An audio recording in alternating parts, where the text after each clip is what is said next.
समझने की कोशिश करते हैं कि भारत और बांग्लादेश के बीच में ये समझौते जो हो रहे हैं ये कहां लेकर जाएंगे। आइए देखते हैं।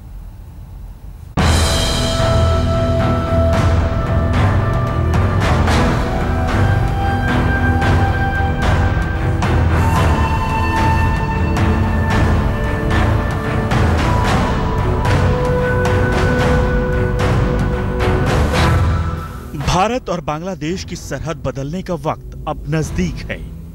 जमीन का बंटवारा करती ये कंटीली तारें हत्थे से उखाड़ दी जाएंगी।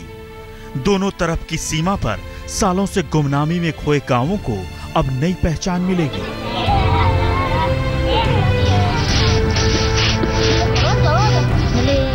हजारों एकड़ जमीन का विवाद सुलझते ही 68 साल का झगड़ा कुछ घंटे बाद इतिहास होगा। इस समझौते को अंजाम तक पहुंचाने के लिए पीएम ने कोई कसर नहीं बाकी रखी है। विरोधियों का समर्थन जुटाने से लेकर संसद में संविधान संशोधन तक हर रुकावट को प्रबल राजनीतिक इच्छा शक्ति से पूरा किया। सबसे पहले ये समझिए कि भारत बांग्लादेश की सीमा में बदलाव का मतलब क्या है। किसे क्या मिला, कौन फायदे में रहा, किसे नुकसान हुआ, कौन सा इलाका किसके पास गया।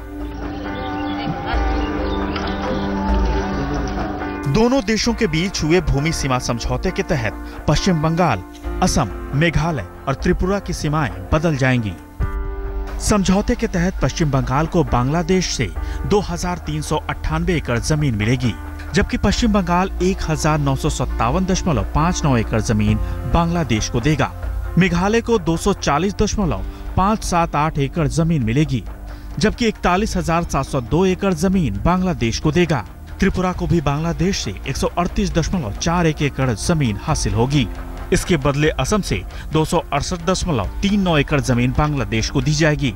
आंकड़ों को देखें तो भारत करीब 17,000 एकड़ जमीन बांग्लादेश को देगा, जबकि बांग्लादेश से 7,000 एकड़ की जमीन भारत में शामिल होगी। नए समझौते के तहत भारत 111 एन्क्लेव यानी अलग थलग पड़े जमीन के टुकड़ों को बांग्लादेश को सौंपेगा, जबकि बांग्लादेश ऐसे ही 51 एन्क्लेव भारत को देगा। पहली नजर में ये घाटे का सौदा लग रहा होगा, लेकिन जानकारों के मुताबिक इससे भारत को जबरदस्त फायदा होने की उम्मीद है। Present government of India means business. They truly intend to work towards the betterment of both of these two great nations. दरअसल इस समझौते से 4096 किलोमीटर लंबी सीमा में तनाव कम होगा। दुनिया में भारत और बांग्लादेश की सीमा 5वीं सबसे लंबी बाउंड्री है। सीमा का स्पष्ट निर्धारण इस समझौते का मकसद है। बॉर्डर के जिन सुनसान रास्तों से नकली नोट, ड्रग्स और मवेशियों की तस्करी होती थी, अब वो रास्ता बंद हो जाएगा।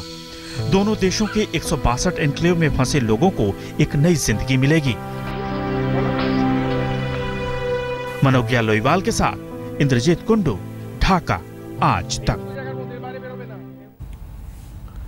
दोनों देशों के बीच तकरीबन 4096 किलोमीटर की सीमा रेखा है।